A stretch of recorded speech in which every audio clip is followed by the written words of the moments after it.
AP శాసన మండలిలో PRC అంశంపై అధికార పక్షం వైసీపీ మధ్య మాటల యుద్ధం జరిగింది. పీఆర్సీపై ప్రభుత్వ సమాధానానికి నిరసనగా వైసీపీ మండలి నుంచి వాకౌట్ చేసింది. పీఆర్సీ కోసం ఎంతో మంది ఎదురు చూస్తున్నారని మండలి విపక్ష నేత బొత్స సత్యనారాయణ ఆరోపించారు. పీఆర్సీ ఇస్తారో ఫిట్మెంట్ ఇస్తారో చెప్పాలని డిమాండ్ చేశారు. తమ హయాంలో 27% ఫిట్మెంట్ ఇచ్చామని తెలిపారు బొత్స సత్యనారాయణ. ఇక బకాయిలపై స్వల్పకాలిక చర్చ జరపాలని డిమాండ్ చేశారు.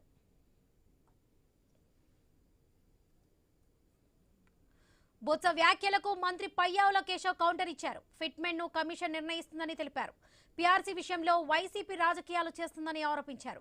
కరోనా పేరు చెప్పి ఎంతకాలం బతుకుతారని విమర్శించారు. ఇలాగే వ్యవహరిస్తే 10 ఏళ్లు అక్కడే ఉంటారని ఎద్దేవా చేశారు.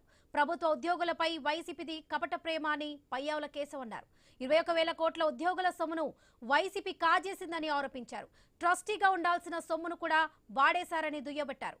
ఉద్యోగుల జీపీఎఫ్ ఫండ్స్ ను కూడా దారి మళ్లించారని, ప్రభుత్వ పథకాల అమలు కోసం వాడుకున్నారని పయ్యావుల కేశవ్ ఆగ్రహం వ్యక్తం చేశారు. ఈ విషయానికి సంబంధించి పూర్తి అప్డేట్స్ మా ప్రతినిధి హరీష్ అందిస్తారు.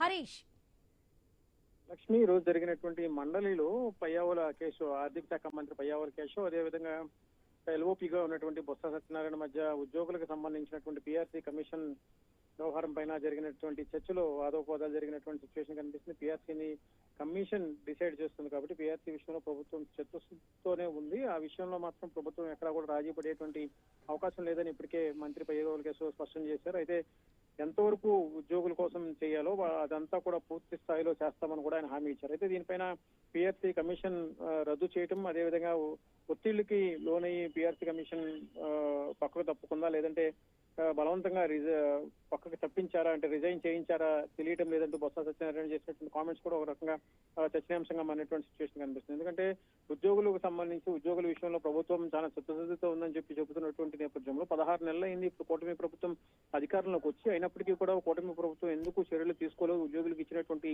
హామీలకు సంబంధించినటువంటి వ్యవహారం పైన ఎందుకు దృష్టి సారించలేదని చెప్పి కూడా బొత్స ప్రశ్నించారు.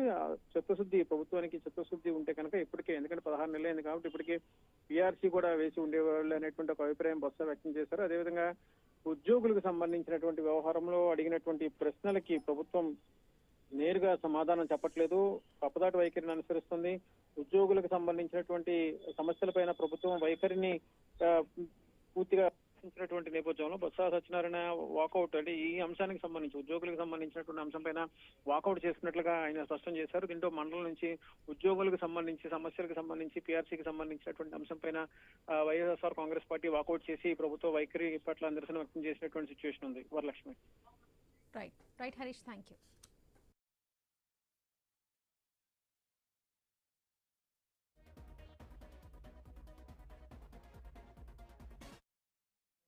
మేము 27% ఫిట్మెంట్ ఇచ్చాము. పీఆర్సీ వచ్చి గత ప్రభుత్వంలో వేసింది. ఈ ప్రభుత్వంలో మీరు ఏమైనా పీఆర్సీ వచ్చి ఇమ్మీడియట్ వేస్తారా, ఫిట్మెంట్ ఏమైనా ఇవ్వదలుచుకున్నారా, ఆలోచన ఉన్నదా లేదా, సూటుగా అడుగుతున్నాను, సూటుగా చెప్పమనేది అధ్యక్ష. ఇక పోతే అప్పులు ఎంత ఉన్నాయి, ఇది కంటిన్యూ ప్రాసెస్ అధ్యక్ష. లేదు డిబేట్ పెడదామంటే ఇంకా రేపు రేపు ఒక రోజు పొడిగించండి అధ్యక్ష. బిఎస్సీలను పెట్టుకుని మళ్ళీ ఫైనాన్షియల్ స్టేటస్ మీద మనం చర్చించుకుందాం అధ్యక్ష. అప్పుడు ఎవరు చేసిన అప్పులు ఏంటో, ఎవరు ఇచ్చిన అప్పులు ఏంటో, ఎవరు బకాయిలు పెట్టారో, ఎవరు విద్యాశాఖ బకాయిలు పెట్టారో, ఎవరు ఆరోగ్యశ్రీ బకాయిలు పెట్టారో, ఎవరు ఎంప్లాయీస్ బకాయిలు పెట్టారో, ఎవరు ఎంత ఇవ్వాలో అన్ని కూడా చర్చిద్దాం. మాకే అభ్యంతరలే. మీ ద్వారా మంత్రి గారు అడుగుతున్నాను, ఏమైనా ఫిట్మెంట్ మీరు వచ్చి ఆ ఎంప్లాయీస్కి ఇవ్వదలుచుకున్నారా, ఆ సప్లిమెంట్లు ఏదైనా పీఆర్సీని వచ్చి త్వరగా పరిశీలిస్తామనేది అది కామన్ వర్డ్ అధ్యక్ష. కాకుండా ఏదైనా కట్ ఆఫ్ డేట్ ఏదైనా చెప్పగలరా, మీ ద్వారా మంత్రి గారిని సభ్యులు అడిగిన ప్రశ్న చెప్తే బాగుంటుంది అనేది నా ఆలోచనగా తమ ద్వారా మంత్రి గారిని కోరుతాను. అంతకుముందు ఉన్న ప్రభుత్వంలో మేము 27% ఫిట్మెంట్ ఇచ్చాము. పీఆర్సీ వచ్చి గత ప్రభుత్వంలో వేసింది. ఈ ప్రభుత్వంలో మీరు ఏమైనా పీఆర్సీని వచ్చి ఇమ్మీడియట్ వేస్తారా, ఫిట్మెంట్ ఏమైనా ఇవ్వదలుచుకున్నారా, ఆలోచన ఉన్నదా లేదా, సూటుగా అడుగుతున్నాను, సూటుగా చెప్పమనేది అధ్యక్ష. ఇక పోతే అప్పులు ఎంత ఉన్నాయి, ఇది కంటిన్యూ ప్రాసెస్ అధ్యక్ష. లేదు డిబేట్ పెడదామంటే ఇంకా రేపు రేపు ఒక రోజు పొడిగించండి అధ్యక్ష. బిఎస్సీలు పెట్టుకుని మళ్ళీ ఫైనాన్షియల్ స్టేటస్ మీద మనం చర్చించుకుందాం అధ్యక్ష. అప్పుడు ఎవరు చేసిన అప్పులు ఏంటో, ఎవరు ఇచ్చిన అప్పులు ఏంటో, ఎవరు బకాయిలు పెట్టారో, ఎవరు విద్యాశాఖ బకాయిలు పెట్టారో, ఎవరు ఆరోగ్యశ్రీకి బకాయిలు పెట్టారో, ఎవరు ఎంప్లాయీస్కి బకాయిలు పెట్టారో, ఎవరు ఎంత ఇవ్వాలో అన్ని కూడా చర్చిద్దాం. మాకే అభ్యంతరం లే. మీ ద్వారా మంత్రి గారు అడుగుతున్నాను, ఏమైనా ఫిట్మెంట్ మీరు వచ్చి ఆ ఎంప్లాయీస్కి ఇవ్వదలుచుకున్నారా? ఆ సప్లై అడిగినట్లు ఏదైనా పిఆర్సీని వచ్చి